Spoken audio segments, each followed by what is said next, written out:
হে মানুষ, তোমরা কিভাবে কুফরি করো, অস্বীকার করো, আল্লাহর সাথে নাফরমানি করো? কিভাবে করো?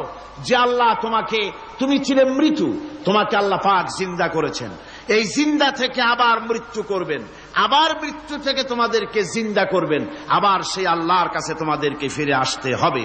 সুতরাং মানুষ জন্মের পূর্বে সব মৃত্যু ছিল, একথা তো আজ বিজ্ঞানসম্মত কথা, বৈজ্ঞানিক সত্য কথা। মানুষ জন্মের আগে মৃত্যু ছিল। কিভাবে? মানুষের উৎপত্তি কোত্থেকে এলো? কোরআনে কারীম তা পরিষ্কার করে বলছে। তোমাকে কিভাবে সৃষ্টি করেছে তুমি দেখো। সন্তান মায়ের জরায়ুতে আসার পূর্বে সে ছিল পিতার শুক্রকীট আর মায়ের ডিম্বাণু, অর্থাৎ স্পার্মটোজন এবং ওভাম, এই দুটি জিনিসের মধ্যে সে বিভক্ত ছিল। মায়ের বক্ষপিঞ্জর এবং পিতার পৃষ্ঠদেশ থেকে সবেগে নির্গত এক ফোঁটা পানি দিয়ে আমি আল্লাহ পাক তোমাকে সৃষ্টি করেছি। কোরআনে কারীম বলছে, হাল আতা আলাল ইনসানি হিনুম মিনাদ দাহরি লাম ইয়াকুন শাইআম মাযকুরা। মানুষের জীবনে কি এমন এক সময় এসেছিল না যখন সে উল্লেখযোগ্য বিষয় বস্তু হিসাবে পরিগণিত ছিল না? তোমার নাম ছিল না, পরিচয় ছিল না, কিছুই ছিল না, দুনিয়ার কেউ তোমাকে জানতো না, শুনতো না। আমি আল্লাহ পাক তোমাকে সৃষ্টি করেছি। তুমি কোত্থেকে এলে? কোরআনে কারীম থেকে তা জেনে নাও। আল্লাহ রাব্বুল আলামিন বলেন, ইন্না খালাকনাকুম মিন তুরাবিন সুম্মা মিন নুতফাতিন সুম্মা মিন আলাকাতিন সুম্মা মিন মুদগা। আমি রব্বুল আলামিন তোমাকে সৃষ্টি করেছি, মাটির উপাদান দিয়ে তৈরি করলাম। মা বাপের, পুরুষের স্পার্মটোজন আর মহিলাদের ওভাম দুটি মিলে মায়ের গর্ভের ভিতরে নাপাক পানি ফোঁটাকে জমাট রক্তে পরিণত করে দিলাম। এই জমাট রক্তকে গোশত বানালাম, কচি কচি হাড় দিয়ে একটা বডি, একটা স্ট্রাকচার তৈরি করলাম। তারপরে ফাকাসাউনাল ইযামা লাহমা, গোশত দিয়ে, রগ দিয়ে, চামড়া দিয়ে সুন্দর করে ছাউনি দিয়া মায়ের গর্ভের ভিতরে আমি আল্লাহ রব্বুল আলামিন তোমাকে বানাইছি। মায়ের পেটের ভিতরে ফি কারারিম মাকিন, একটি সুরক্ষিত জায়গায় তোমাকে আমি রেখে দিলাম, যেখানে কোনো রোগ, কোনো জার্ম যেখানে পৌঁছতে পারবে না, কোনো অসুবিধা হবে না, এমন একটা জায়গায়, এমন একটা ইন্টেনসিভ কেয়ার ইউনিটের ভিতরে রেখেছি। সুবহানাল্লাহ, একটা ইন্টেনসিভ কেয়ার ইউনিট যেখানে কোন রকমের কোন জার্ম প্রবেশ করে বা করবার কোন ক্ষমতা নাই কারো। এমন একটা প্যাকেট, সুন্দর একটা প্যাকেট, একটা কভারের মধ্যে তোমাকে তৈরি করা হলো মায়ের পেটের মধ্যে।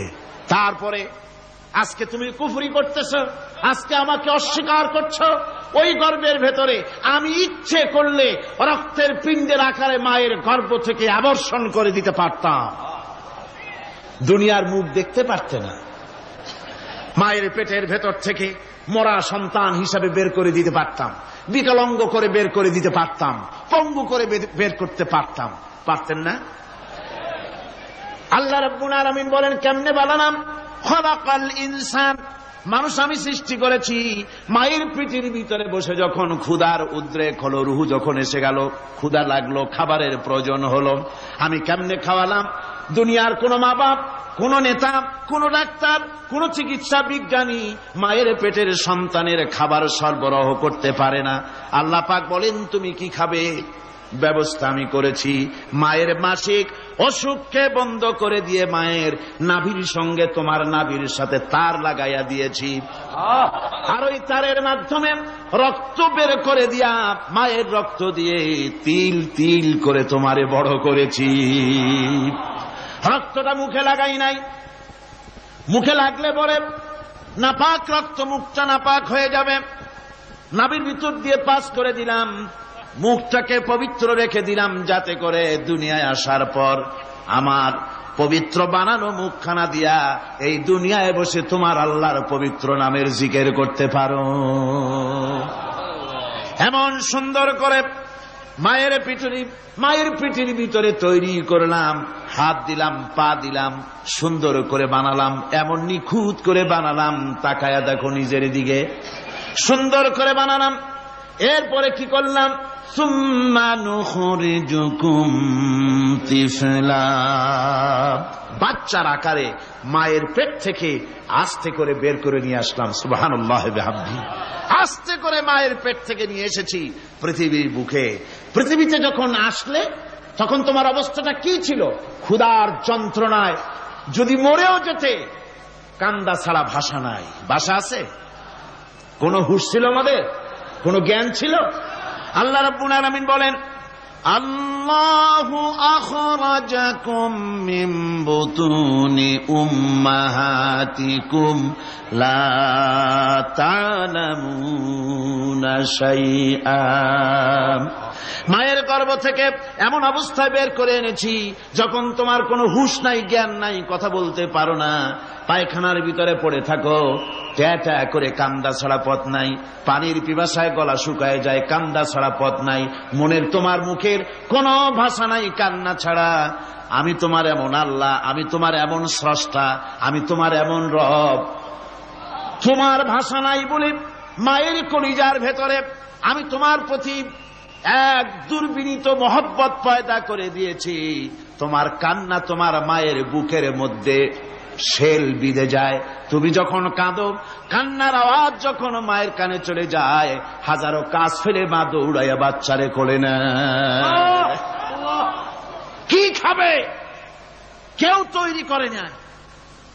আল্লাহ রাব্বুল আলামিন বলে, বান্দারে, দুনিয়ায় আসার আগে তুমি কি খাবে, খাবারের বন্দোবস্ত আমি আল্লাহ করেছি, আমি এমন স্রষ্টা। তুমি দুনিয়া আসার 6 মাস আগে তোমার মায়ের বুকের ওপরে তোমার খাদ্য গরম করে আমি আল্লাহ রিজার্ভ করে রেখে দিয়েছি। সেই খাদ্য শুধু খাদ্য নয়, রোগের প্রতিষেধক, এটা ওষুধ। আজ বিজ্ঞানীরা, চিকিৎসা বিজ্ঞানীরা বলছেন, মায়ের দুধ সন্তানের খাদ্যের, মায়ের দুধের চাইতে কোনো বিকল্প কিছুই নাই। সন্তান পৃথিবীতে এলে মায়ের প্রথম দুধটা, গ্রামে গঞ্জে অশিক্ষিত এলাকায় প্রথম দুধটা ফেলে দেয়, এটাকে মনে করে এটা খারাপ, এটা খাওয়াতে নাই, তাহলে ধনুষ্টঙ্কার হবে, হাবিজাবি কথা বলে। আল্লাহ দুধ বানাইছে বাচ্চার ধনুষ্টঙ্কার হওয়ার জন্য। মায়ের ওই প্রথম দুধটা হচ্ছে সন্তানের জন্য সমস্ত রোগের প্রতিষেধক। সে ছিল পেটের ভিতরে একটা কাভারের মধ্যে, ওখানে কোনো জার্ম ছিল না, কোন রোগ জীবাণু ছিল না। ও পৃথিবীতে এসেছে যেখানে অক্সিজেনের ভেতরে জার্ম রয়েছে, বাতাসের ভিতরে জার্ম রয়েছে, যার পরিবেশটা খারাপ হয়ে আছে, মানুষের শ্বাস প্রশ্বাসে নিঃশ্বাসে হাজারো রোগ জীবাণু ঘুরছে। এই রকমের একটা পৃথিবীতে এসেছে। আসার পরে কচি স্বাস্থ্য, কচি শরীর, কচি হার্ট, কচি লাংস, সে এটাকে প্রতিরোধ করবে কি করে? সেজন্য আল্লাহ পাক মায়ের দুধের ভিতরে সমস্ত রোগের প্রতিষেধক দিয়ে দিয়েছেন। সুবহানাল্লাহ। আজকের বিজ্ঞানীরা তা স্বীকার করেছেন। অনেক মা তার সন্তানকে দুধ দেন না, নিজের শরীর স্বাস্থ্য ভালো রাখার চিন্তা করে বাচ্চাকে দুধ খাওয়ান না। এটা অত্যন্ত নির্মম কাজ। বাচ্চাকে দুধ খাওয়ালে বাচ্চার সাথে মায়ের মহব্বত বাড়ে। ইউরোপে, আমেরিকায় মাকে মা বলে ডাকে না, বাপকে শ্রদ্ধা করে না, সম্মান করে না। তার কারণ সেখানে মায়েরা তার সন্তানদেরকে কোলে নেয় না, সন্তানদেরকে ফিডার খাওয়ায়। আর আমি নিজের চোখে দেখেছি, মায়েরা ইউরোপে, আমেরিকায় যখন শপিং এ আসে, তখন রাস্তায় যখন আসে, তখন ওই পুশ চেয়ার গুলিতে বাচ্চাকে শোয়াইয়া, বাচ্চা এভাবে পুশ চেয়ারে করে ঠেলে নিয়ে যায়, আর কুত্তার বাচ্চাগুলি কোলে করে ঘুরে বেড়ায়। কুত্তার বাচ্চা কোলে নেয়, নিজের বাচ্চা পুশ চেয়ারে করে ঠেলে। সেই জন্য মায়ের প্রতি সন্তানের মহব্বত হয় না, সন্তানেরও মায়ের প্রতি কোনো শ্রদ্ধা জাগে না। আল্লাহর কি ব্যবস্থা! মায়ের কলিজার মধ্যে মহব্বত পয়দা করে দিয়েছেন আল্লাহ পাক। মায়ের বুকের দুধের ভিতরে আল্লাহ রাব্বুল আলামিন, আল্লাহ পাক বলছেন, আমি মানুষ সৃষ্টি করেছি আর তার সমস্ত প্রয়োজন মিটিয়েছি, তার খাবারের সব প্রয়োজন মিটিয়ে দিয়েছি। দুধটাকে ঘন করি নাই হজম করতে পারবে না বলে, ওই দুধটা সামান্য পাতলা করে দিয়েছি, ওর ভিতরে সামান্য মিষ্টি দিয়েছি। দুধের বোটার ভিতরে একটা ছিদ্র দিলে চোষা মারলে পরে অনেকগুলি দুধ বেরিয়ে এসে গলাটা আটকে যেত, তোমার কচি কণ্ঠ গলা আটকে যেত, শ্বাস করতে পারতে না। এজন্য মায়ের স্তনের বোটার ভিতরে সূক্ষ্ম সূক্ষ্ম 32টা ছিদ্র করে আস্তে করে দুধ বার করে তোমার জীবন আমি বাঁচাইছি। খলাকাল ইনসান, মানুষ সৃষ্টি করেছি আমি আল্লাহ পাক। সুতরাং যে আল্লাহ পাক এ মানুষ সৃষ্টি করলেন আর মায়ের কলিজার ভিতরে মোহব্বত পয়দা করে দিলেন, সে আল্লাহ পাক বলছেন খবরদার ওই মাকেও যেন আবার ভুলে যেও না, মাকে সম্মান করে করো, মা বাপকে মোহব্বত করো, তাদেরকে শ্রদ্ধা করো। বউ পাইয়া সুন্দরী স্ত্রী পেয়ে মায়ের কথা ভুলে যেও না। অনেক সাহেব আছে মায়ের কথা ভুলে যায়, স্ত্রীর কথা অনুযায়ী মায়ের উপর অত্যাচার করে, এরকমও বহুত আছে।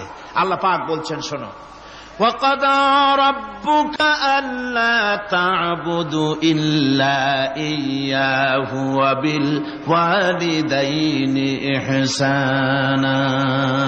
তোমার প্রভুর পক্ষ থেকে ফয়সালা হয়েছে, চূড়ান্ত সিদ্ধান্ত হয়ে গিয়েছে, আমি আল্লাহর ইবাদতের পর তোমার মা বাপের ইহসান করবে, খেদমত করবে, তাদের জন্য উপকার করবে, তাদেরকে ভালোবাসবে। আল্লাহ রাব্বুল আলামিন বলেন মা বাবার সঙ্গে কেমনে কথা বলবে, তাদের সাথে কিভাবে আচরণ করবে, আল্লাহ তাও শিখিয়ে দিয়েছেন। আল্লাহ পাক বলেন ওয়ালা তাকুল লাহুমা ওয়া কুল লাহুমা কাওলান কারীমা। মা বাবার সাথে সম্মানজনক কথা বলো। ওয়া কুল লাহুমা কাওলান কারীমা, সম্মানজনক কথা বলো, মাথায় ঝাঁকি দিয়ে রাগ করে চোখ মোটা করে কথা বলো না। তুমি সন্তান, তোমার জন্য সবচাইতে বড় পীর তোমার আব্বা তোমার আম্মা, ঠিক কিনা কর? ছেলের জন্য, মেয়ের জন্য, সন্তানের জন্য সবচাইতে বড় পীর কে? বাপ মা। এটা ভালো করে মনে রাখতে হবে। আপনার মৌলানা সাহেবদের দোয়া, পীর সাহেবদের দোয়া কবুল হতেও পারে, নাও হতে পারে, 50-50 সম্ভাবনাও আছে, আবার সম্ভাবনা নাই। কিন্তু মা বাবের দোয়া কবুল হবে 100% সিউরিটি রয়েছে। রাসূলুল্লাহ বলেছেন 3 জনের দোয়া কবুল হবে, মুস্তাজাবুদ দাওয়াত। কয়জনের দোয়া কবুল হবে? আল্লাহ রাব্বুল আলামিনের হাবিব বলেন 3 জনের দোয়া কবুল হবে আল্লাহর দরবারে। তার মধ্যে একজন হলেন মাজলুম ব্যক্তি, যে ব্যক্তি অত্যাচারিত, যে ব্যক্তি মুসাফির, প্রবাসী, তার দোয়া কবুল হবে। আর মা বাপ যদি সন্তানের জন্য দোয়া করে, ওই দোয়া আল্লাহ রব্বুল আলামিনের দরবারে মঞ্জুর হয়ে যায়। আল্লাহ রব্বুল আলামিন মা বাপ সম্পর্কে বলেন, মা বাবের জন্য আমার কাছে দোয়া করবি বান্দারা, আমার কাছে দোয়া করবি। দোয়াটা আল্লাহ পাক শিখাচ্ছেন, রব্বিরহামহুমা কামা রব্বায়ানি সগীরা। পড়েন সবাই, রব্বিরহামহুমা কামা রব্বায়ানি সগীরা। একটু জিকির করেন, লা ইলাহা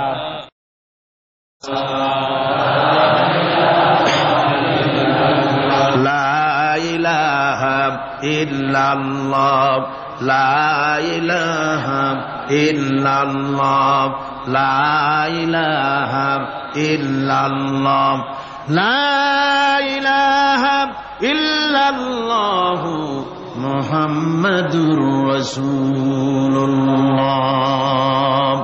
আমার ভাইরা, আল্লাহ পাক শিখাচ্ছেন, বান্দা তোর মা বাপের জন্য আমার কাছে দোয়া কর। আল্লাহ রব, আয় আমার প্রভু, আমার মা বাপ যেমন ছোটবেলায় আমাকে স্নেহের কোলে লালন পালন করেছে, আয় আমার আল্লাহ তুমি আমার মা বাপকে তোমার রহমতের কোলে লালন পালন করো।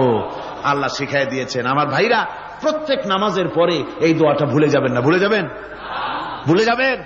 আমার ভাইরা, আমার বোনেরা, সবাই প্রত্যেক নামাজের পরে পড়বেন, রব্বিরহামহুমা কামা রব্বায়ানি সগীরা।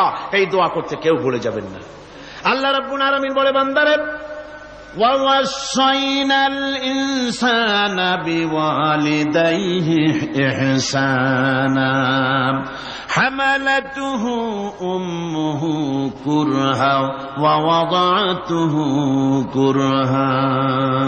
আল্লাহ পাক বলেন, আমি পৃথিবীর সমস্ত মানব মণ্ডলীকে উপদেশ দিয়েছি, মা বাপকে সম্মান করো, শ্রদ্ধা করো, তাদের উপকার করো। তার কারণ হলো তোমার মা তোমাকে গর্ভে ধারণ করেছে অত্যন্ত কষ্টের সাথে। আল্লাহ বলতেছেন মা তোমাকে গর্ভধারণ করেছে অত্যন্ত কষ্টের সাথে, এরপরে তোমাকে ডেলিভারি করেছেন অত্যন্ত কষ্টের সাথে, তোমাকে ডেলিভারি করেছেন। গভীর রাত্রে মানুষ সব ঘুমায় যায়, গর্ভবতী মা ঘুমাতে পারে না, সন্তান পেটের ভিতরে হাঁটু দিয়া গুতা মেরেছে, পা দিয়া লাথি মেরেছে।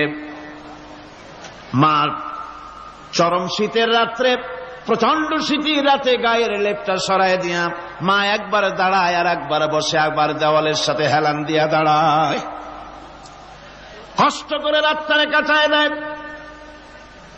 আবার সারাদিন সংসারের জন্য কাজ করেছেন, রান্না বান্না করেছেন মা, সকলকে খাওয়াইয়া মা শেষের দিকে খেতে গেছেন। যখন নিজে খেতে গেলেন, খাবারের ক্ষুধা নিয়ে পেট ক্ষুধা নিয়ে খেতে বসেছেন, পেটের ভিতরে সন্তান লাথি মেরেছে, পেটের মধ্যে ঘুষা মেরেছে, হাঁটু দিয়া গুতা মেরেছে, ভরা পেটে পেটের ভিতরে সন্তান গুতা মারলো হাঁটু দিয়া, মাথা দিয়া। মা ক্ষুধা রয়েছে পেটে, খেতে পারলেন না, বেদনা শুরু হয়েছে। খাবারের থালাটা ঠেলে দিয়ে মা দাঁড়ালেন, বসলেন, চোখের পানি ফেললেন।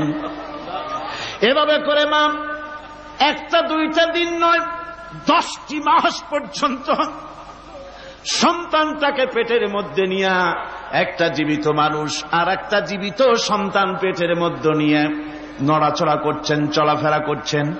কিতাবের মধ্যে এসেছে রাতের বেলায় মা যে ঘুমাতে পারেন না, সন্তানের নড়াচড়ার কারণে রাতভর ইবাদত করলে যত সওয়াব পাওয়া যেত, আল্লাহ ওই সওয়াব মায়ের আমলনামায় লিখে দেন।